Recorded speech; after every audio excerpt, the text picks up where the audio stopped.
Yeah, that's what we're doing. We want deer to come here so we can hunt them. I'm not going to sugarcoat it. Man, it's hotter than on nickel night. Let's see what cappers looks like. All right, everybody, here we are, June 14th, 8 days after the Great Reset. All right there, capper maniacs. This hurts me more than it hurts you. I'm tilling up the corn. I don't know if I got it too deep or what. We planted all that corn. You can see we got corn. It's looking pretty good. We got a lot of corn. I did a couple things a little bit different, but I want to do a bunch of things different because I didn't want to take a chance on not having the corn come back. So it's looking good. We'll get an update throughout the farm on everything going on. It's hot.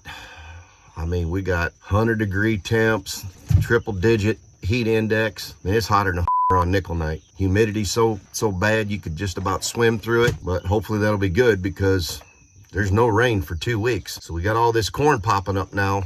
Let's hope she'll survive just on the dew. The beans look pretty good. They'll survive on the dew. We need to spray them again. That light spray we did just really didn't knock anything back that hard. So slowed it down a little bit, give the beans a chance to pop up. But that's about it. Let's go along and we'll check some stuff out and see what's going on. We'll check back in. All right, so we got corn. This corn don't look real good, but it is coming up. We had zero on the first plant, but it's looking pretty good coming up. We got corn. I went back to my 15-inch row just because that's what I had last year.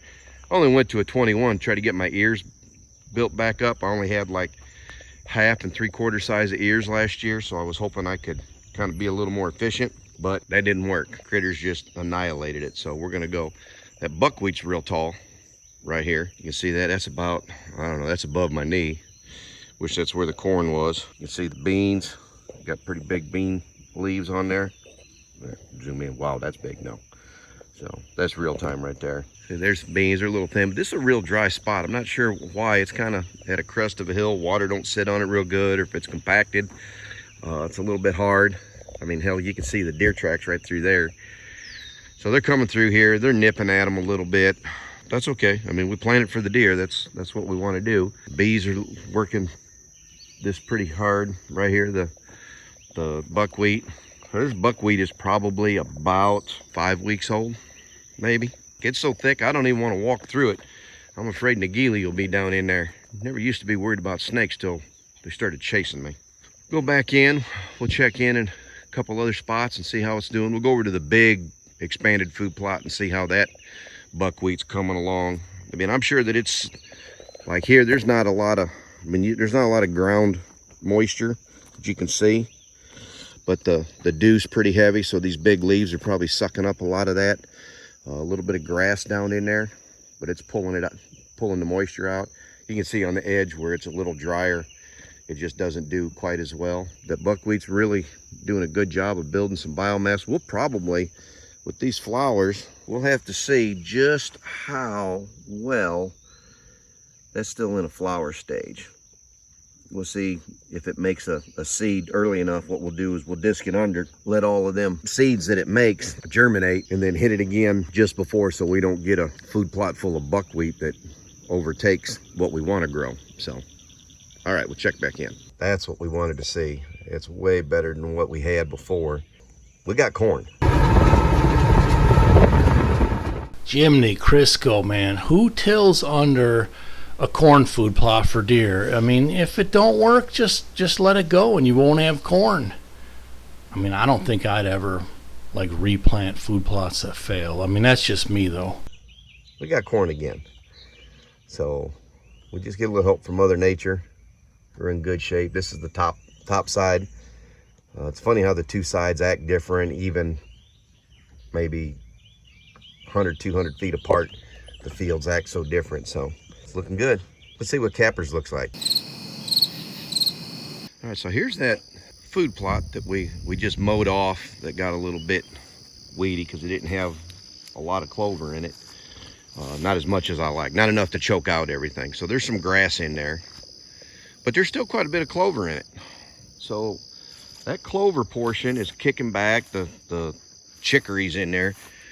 Some of that chicory is probably pretty old. It's got a long taproot, and I swear after I till it up and replant it every fall, the chicory is the first thing that pops up. So I got a feeling some of that chicory just comes back up from the root right away. So it's a good drought tolerant crop to have just in case.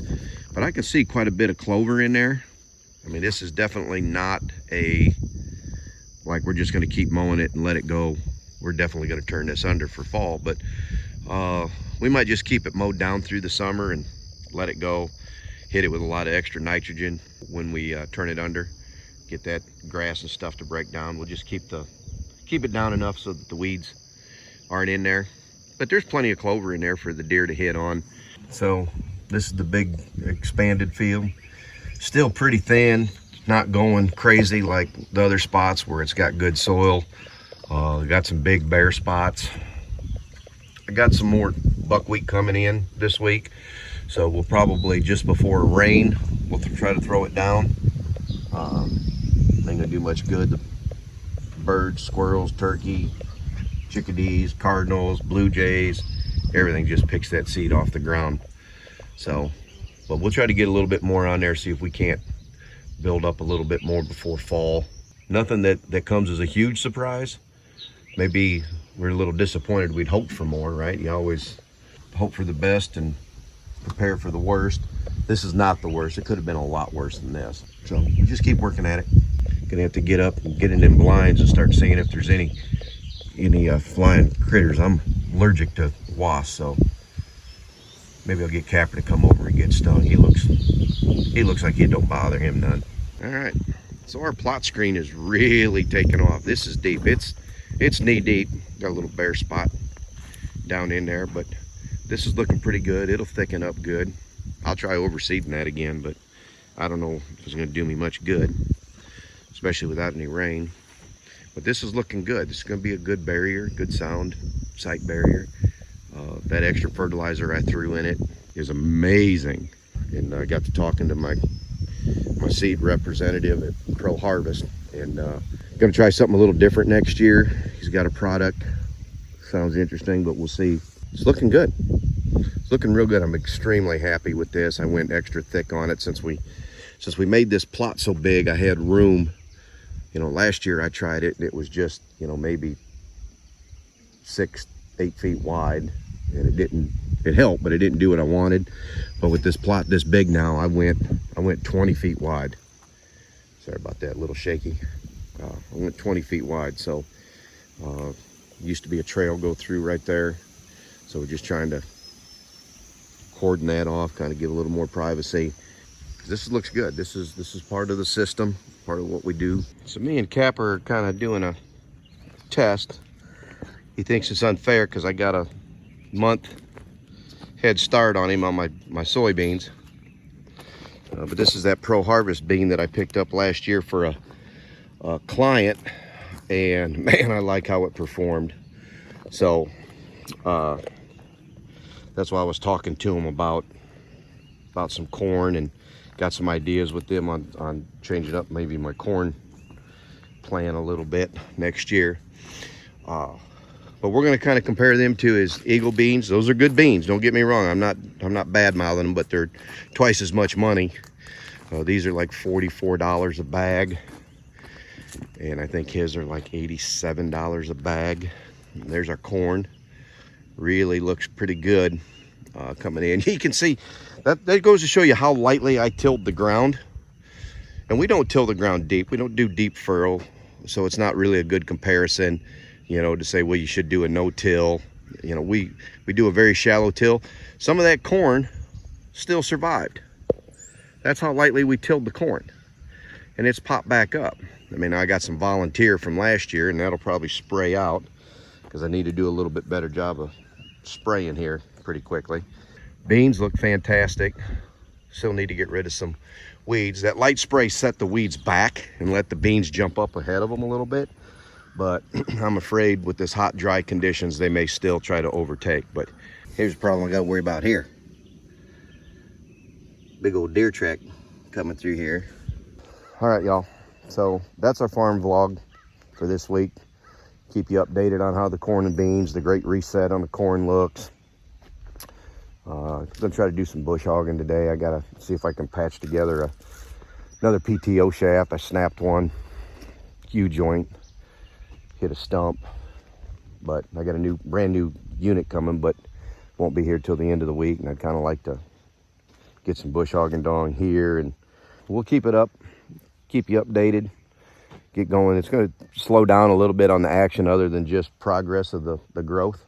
I got some client property work to do, so I'll let you guys in on a little bit of that each week. Hit that like and subscribe if you're not a subscriber. Comment down below. Let me know if you think I'm an idiot. Let me know if you think Joe's an idiot, or if you think we're doing all right. Let us know. Get some comments in there. Let's have some discussions about what's going on. I've seen a few about people were concerned about if we were planting this just to bait the deer. Yeah, that's what we're doing. We want deer to come here so we can hunt them. I'm not going to sugarcoat it. That's what we're doing. It's legal. We can't put corn out on the ground. We can't put mineral out on the ground here, but we can grow stuff, and the deer can eat it, and then we can hunt them. It's the real deal here. So if that upsets you, sorry. It's management, circle of life, organic. Your food's got to come from somewhere. Mine comes from right out there. All right. Peace out. If you can be anything, be kind. Later.